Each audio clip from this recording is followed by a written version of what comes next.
essa semana chamou a atenção informações divulgadas pelo INPE e confirmadas pelo governo federal de que o ano de 2018 registrou os maiores números de desmatamento na região amazônica de toda a história. E essa tendência se acentuou em 2019, com os dados mais recentes, mostrando, para os primeiros 15 dias de maio, que o desmatamento tem sido o dobro no mês, do registrado no mesmo período em 2018. Vamos conversar sobre este assunto com o professor da ECA, do Programa de Pós-Graduação em Ciência Ambiental, do Instituto de Energia e Ambiente aqui da USP e do Projeto Temático FAPESP Governança Ambiental da Macrometrópole Paulista, professor Pedro Luiz Cortes. Bom dia, professor. Bom dia, Roxane, bom dia, ouvintes. É um prazer falar com vocês. Muito bem, professor. Como avaliar essa situação, né?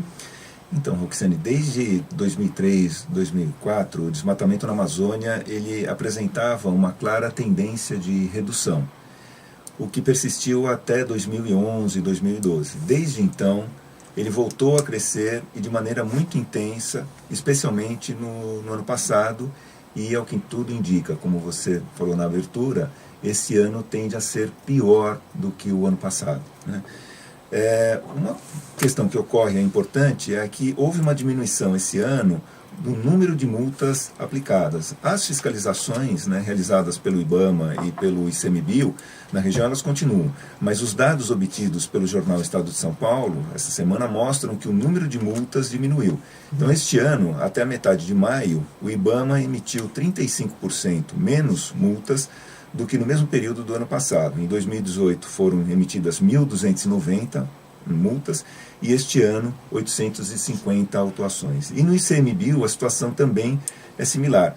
Entre 1º de janeiro e 15 de maio foram emitidas praticamente metade das multas aplicadas no mesmo período de 2018.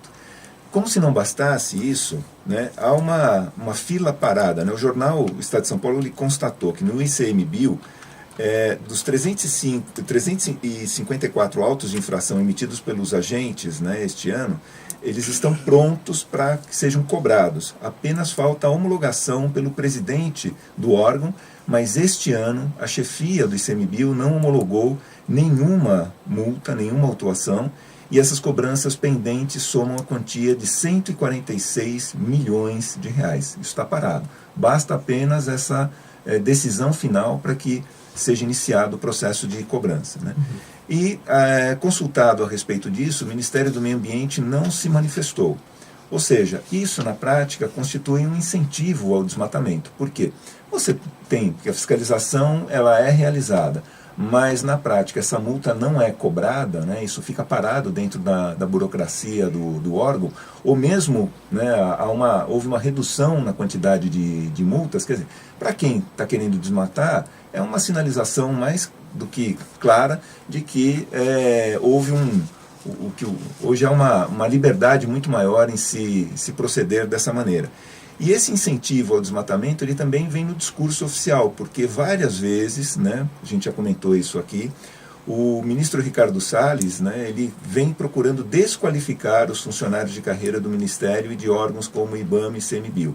E o presidente Jair Bolsonaro adota um discurso como se a preservação ambiental constituísse um obstáculo ao desenvolvimento. Quer dizer, você tem de um lado o discurso oficial que desqualifica os técnicos, tem um discurso oficial que coloca o meio ambiente como um empecilho e tem uma prática de, embora a fiscalização continue, as multas elas não são aplicadas, ou quando elas são aplicadas, elas acabam não sendo homologadas.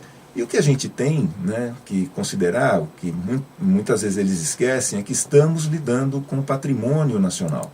Ao permitir que áreas da União sejam desmatadas ilegalmente e que multas não sejam cobradas, na prática eles estão prejudicando o próprio Estado, o Estado brasileiro, cedendo o patrimônio nacional a terceiros e abrindo mão de arrecadação. Então, cabe aquela pergunta, a quem isso interessa? Quem vai se beneficiar, quem está se beneficiando com isso? Certamente não é o povo, não é o Estado brasileiro, ou seja, há grupos que se valem desse patrimônio, utilizam a exploração da madeira de forma totalmente ilegal, não arrecadam impostos, degradam o meio ambiente. Com qual propósito? Com qual justificativa? voltando àquela velha questão que nós abordamos aqui, né? Fica claro que estamos tendo um retrocesso muito grande, adotando práticas do século passado, ou mesmo de períodos anteriores, e causa cada vez mais preocupação essa política sem freios de desmonte das boas práticas ambientais, das boas políticas ambientais. Quer dizer, uma coisa que vem chamando muito atenção, né? Há outros assuntos que vêm preocupando, né? Recentemente, o presidente Bolsonaro comentou sobre a possibilidade de transformar uma determinada região em Angra dos Reis numa Cancún brasileira, uma área de preservação. Ia comentar justamente isso, professor. Eu estava esperando só concluir para falar, olha, não só a questão do desmatamento é séria, como agora, por exemplo, áreas, né, que são de preservação para o turismo. Exatamente. Esse turismo, entre aspas. E cabe lembrar que Cancún é um turismo de massa, numa situação que não é condizente nem de perto com Angra dos Reis.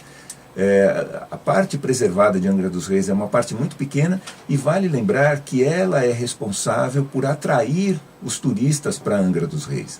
Os turistas vão ali em busca de um contato maior com a natureza preservada. Paraíso. Exatamente. Né? E à medida em que você olha isso, né, do ponto de vista exclusivamente turístico, e principalmente do turismo de massa, você vai causar uma degradação que, no final, você vai prejudicar todo o turismo que está acontecendo na região.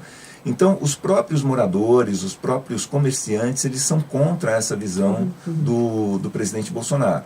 Há também aquela preocupação muito grande, né, com a cessão de áreas de preservação à iniciativa privada, naquele esquema, né, toma que o filho é teu, a gente comentou isso recentemente aqui também na coluna. Quer dizer, não há um projeto ambiental que seja consistente com toda a biodiversidade que a gente tem, com a preservação de um patrimônio nacional, de um patrimônio da União.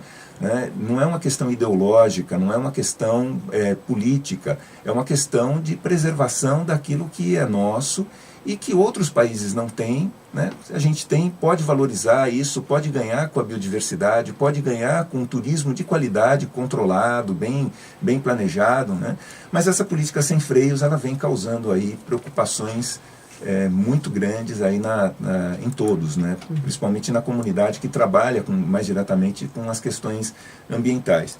E essa nota aí sobre o desmatamento, que ocorre desde o ano passado, né, convenhamos, era outro governo, era o governo Temer, mas ela persiste esse ano e pela redução do número de autuações, ela deve se intensificar. Isso causa uma preocupação ainda maior, tendo em vista que a gente vinha com uma redução significativa praticamente desde o início deste século, tendência agora essa que infelizmente reverteu. Professor Pedro Luiz Cortes, falando sobre meio ambiente com a gente aqui, sempre às sextas-feiras, professor da ECA e do PROCAN, né, do Instituto de Energia e Ambiente. Tem um canal no YouTube, vai lá conferir, o Ambiente é o nosso meio. Muito obrigada, professor, e até a próxima semana. Eu que agradeço, uma boa semana a todos.